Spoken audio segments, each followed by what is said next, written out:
So here I'm showing you the extras. You can, I don't know why that's not the default option. And there's also a DA garden, just like in Sonic CD, although you can't spin a sphere, a planet around. But yeah, I don't know why the original Mania blue spheres aren't the default option. They're the original ones. Not to mention the fact that I swear some of the you can put on Mania mode and still have the same ones from the original game still on there. And it caused me to intentionally quit out of some of them because they seemed so familiar. But yeah, because I like this game so much, I decided to see how far. I actually did a Knuckles playthrough this game. I did just to see how far I could get, and I ended up actually beating it. So yeah, that's pretty surprising since I didn't bother to do a Knuckles playthrough for Sonic 3. As you can clearly see, Knuckles just bashes through certain breakable walls with his face. So, like, he doesn't even bother to have a punching animation for it. Which is surprisingly convenient. Like, you don't have to press a button or anything, you can just run at them. He can also glide, and he annoyingly insists on crouching and stopping every single time he lands from a glide. But I was able to get over that. It's just frustrating that he climbs so slowly, and you have to do it. It is mandatory to climb to beat the Knuckles playthrough, if you're Knuckles. Well, obviously, how could you play the Knuckles playthrough without... Well, you could. You could go to the mod loader and choose a code to always play as a different character than Knuckles, and select Knuckles on the file screen. I love that there's spikes here, because in the original game there were bottomless pits here, and you would die at that section if you fell beneath the platforms, because they were going fast in a Sonic game, God forbid. So, like, they fixed the fundamental problem that made Act 3 of Green Hill Zone irritating. And it's also kind of ironic, like, it's Act 1 of Green Hill Zone here, but they use Act 3 of its level design. But yeah, at the very least Knuckles can still go fast, but it's not as fast as Sonic, and I definitely feel the difference.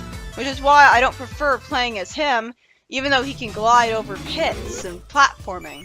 And I'm skipping all the bosses that aren't changed at all, which is like all of them. There's like one new boss, and one boss with a new strategy. But for the most part, all the bosses are the same, so I'm just gonna be skipping past them.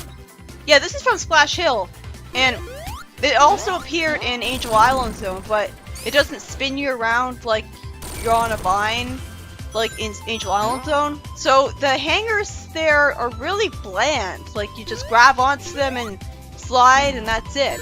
They're at least more fun in that they have momentum, and you can go backwards with them if you want to, which you couldn't in Sonic 4.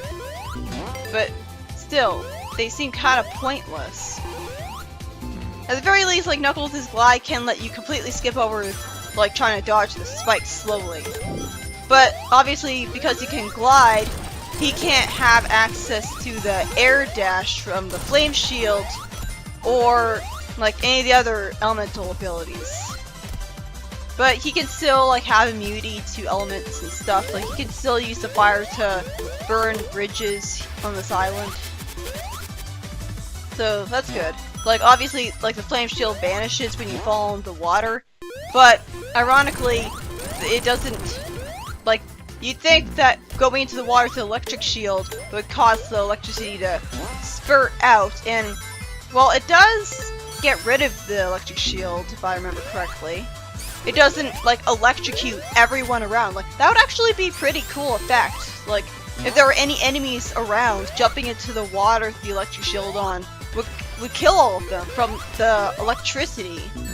Logically, it should kill the character as well, but, you know. It's cheap that there's enemies that can attack you from the walls, but you can't attack them. Like, even in the first level in the game. What I didn't realize when I first played this was there's a time limit. So if you're on that boss for too long, you die. But how would you ever take that long? I'm sure kids who are really bad at the game would, though. And also, you can't really go behind it and cheese it that easily, because I think they pop you out in front of it. But yeah, Sonic Mania has some DLC called Sonic Mania Plus, and it's for the PC version too, which surprised me. Well, it really shouldn't, because PC games have DLC all the time. Basically, Encore mode is included with Sonic Mania Plus, and it's basically a hard mode. It actually has Ray and Mighty as new playable characters. Oh yeah, I hate this section, the level, by the way. Like, dodging the blue snakes wasn't as much of a problem with Sonic, but I don't know, I think the level design here doesn't naturally lead you to go slower when near the blue snakes, so they just hit you a lot easier because they're in the sections where you'd be more likely to be trying to run fast. But yeah, Encore mode actually brings back Ray and Mighty for the sake of fan service. It makes them playable. Mighty doesn't control like he does in Knuckles Chaotix though, so you can't use your wall cleaning ability to jump up walls infinitely. I've heard that you can't really take advantage of that ability in this kind of level design anyways, but still, it would have been nice to have at least. Instead, Mighty's thing is that if he's in ball form, he can deflect projectiles, which makes Oil Ocean Zone a lot easier. And, like, he has a ground pound, like, he has a bounce attack sort of move. And, like, apparently I've heard that he breaks a lot of the bosses in the game because of his abilities. Like, he can bounce off spikes, apparently. Like, there's some objects he can bounce off once, and others that he can bounce off infinitely. Or, like, multiple times. I'm sure it's not infinitely, because that would be really broken. Speaking of broken, well, not only are there so little checkpoints you go straight back to the very beginning of the level, but he was clearly, he clearly had his face above the water. What kind of a hitbox is that?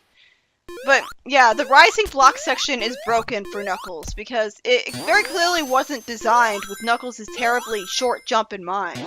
That's possibly the biggest thing I hate about Knuckles as a playable character, 2D.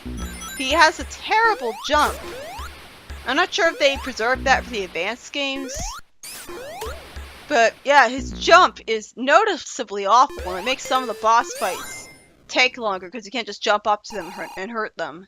But of course, that's why I happily use the code to have Tails as my partner. Because normally you wouldn't be able to have a partner other than Knuckles. Well, maybe you can use debug mode to have him have any partner you want. But, yeah, obviously I'm using a code to have Tails as my partner. And because of that, I can attack the bosses with his tails just fine. But playing that way, I really do miss how Knuckles played, like, when paired up with Tails in Sonic Advance 3. Like, he had a double jump before he glided. And that one thing made it so much better to play as him. Because, like, if you were sick of how slowly he climbs up walls, you could just keep on double jumping off it over and over again. And plus, the double jump was about as momentum canceling as falling from a glide. So, like, it was just so much more fun that way. And it sucks that it doesn't seem like any ROM hack has replicated the Knuckles and Tails Advance 3 combo in a Genesis game yet. Because that would have been cool to play through, like, Sonic 3 and Knuckles and Tails. But yeah, part of the reason that I'm showing off all the levels in the game as Knuckles is because they actually changed the level design, which you can see from Act 1 of Green Hill right away. Like, some of the level design is completely the same. Like, I have a sneaking suspicion that they didn't change the final level for Knuckles at all. But, like, Lava Reef Stone Act 2 is completely different. There's a bottomless pit in it, for one thing. And Mirage Saloon is completely different, and for the better. But yeah, like, Encore mode also updated Metal Sonic's boss fight. Like, it actually apes the final boss of Sonic 3 and Knuckles. It just has Metal Sonic go Metal Sonic Kai mode, making him gigantic and blue instead of red like Knuckles Chaotix. And he would just, he chases after you, and so you jump into him. It's basically just the Sonic 3 Knuckles final boss fight. And it's actually a lot better that way, because I really hated his original boss fight in that game. Flying Battery Zone also changes to a brown color in Encore mode for some reason. In Act 2 of Stardust Speedway is the bad future instead. Although, like, that kind of feels like a missed opportunity. Like, if they're capable of changing to the bad future if they want to. Like, you can actually destroy roboticizers in Stardust Speedway. But they don't really do anything. It's not like finding every roboticizer gives you the good future in Act 2. And not doing that. See, I hate that part of the level because it's so unintuitive. You always get stuck trying to find out how you're supposed to progress. And then, oh, it turns out there's a tube that you can go through the ceiling and that's how you progress. But my eyes are not directed to the tube, so it always comes as a surprise to me when I go through that tube. Because it doesn't really stick out to me at all. This boss fight completely breaks the pace of the level because it takes so long. I mean, it's fun. I like the Dr. Mean Green Bean Machine. I don't know why I put green in there. Like, beans are green, I guess. And it's cool that you can play that minigame whenever you want from playing, like, you can go into the extras and you can play it whenever you want. And I think you can even play it against other people multiplayer because this game also has multiplayer. And it has online multiplayer, because I went into multiplayer in this game, and it said waiting. Although obviously I'm not gonna find any partners, considering how I got this game. Yeah, it's cool. This game is multiplayer. Like Sonic 2's multiplayer wasn't the best because it was very slowdowny. But yeah, see those blocks to the left of me. Those don't look like you should be able to walk through them, but somehow they're in the background. But yeah, like there's roboticizers in Stardust Speedway, and I think Metal Sonic holograms too, or maybe there's just one at the end of the level. See, I like this platforming. This is good. And because of that, like you'd expect to be able to like have both futures in there, and you can choose which one you get for the extra reference thing. But instead, like it can be either one or the other. Like, but yeah. Another thing is that Knuckles actually has 2 original boss fights. And one of them is actually, well, you're gonna see it later, so maybe I shouldn't ruin the surprise.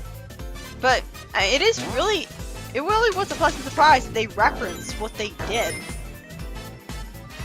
And another thing is that Oil Ocean Zone, like its boss fight, the platforms actually crush you if you're below them. So really you can't cheese the boss fight like you did in the original game. Like I thought I could though. And like another thing is that if you're in the oil, the boss will actually appear in it, chances are, and it'll hurt you because of contact damage.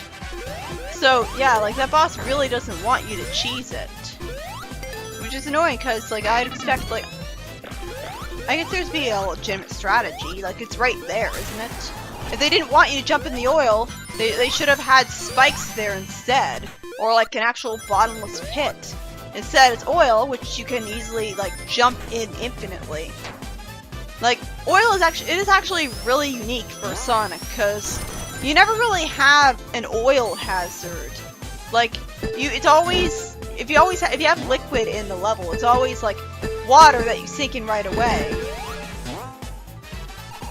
The Green Hill Zone background in this game is actually the prototype Sonic 1 background from the Tokyo Game Show footage that was revealed to Japanese fans like for the first ever time.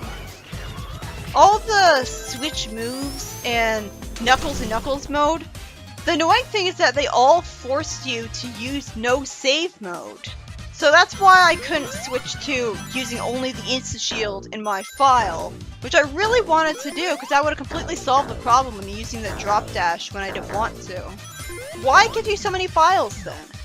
I mean, you have like 8 or whatever files just like in Sonic 3 and Knuckles, but it doesn't encourage But it doesn't encourage replayability if you can only have all sorts of like different ways to play the game in no save mode.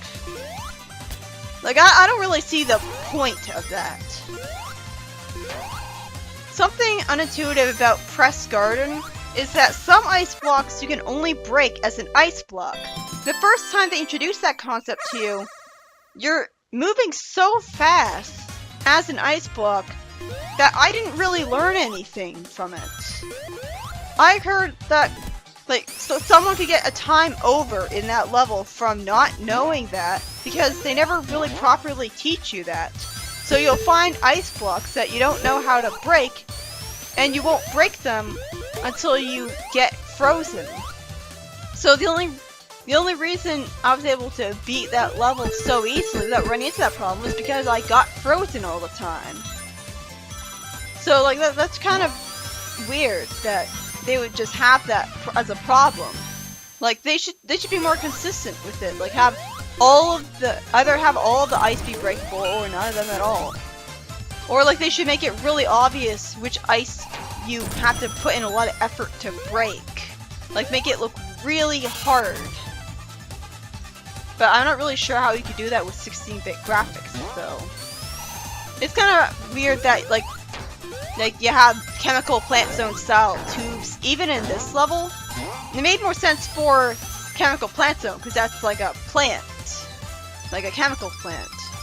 But what would these tubes be doing in Studiopolis?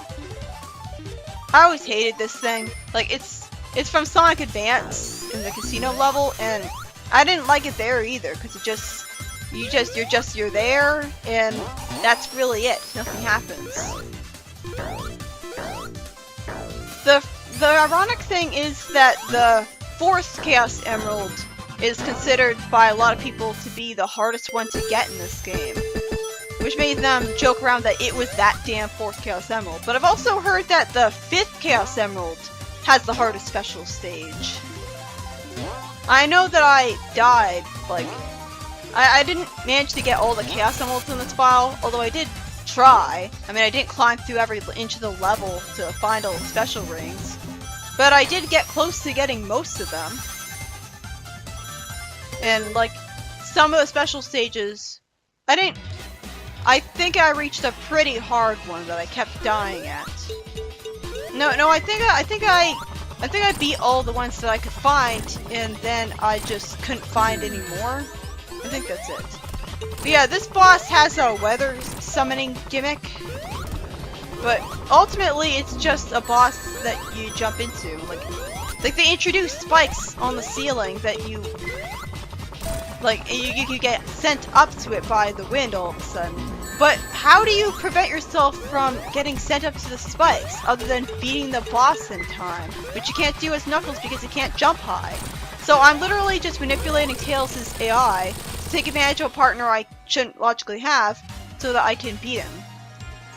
The buzzing here is actually a reference to, like, the online event that revealed Sonic Mania for the first time, that had all sorts of buzzing in it. So it's kind of ironic that they would reference that. Like it's a self-deprecating moment.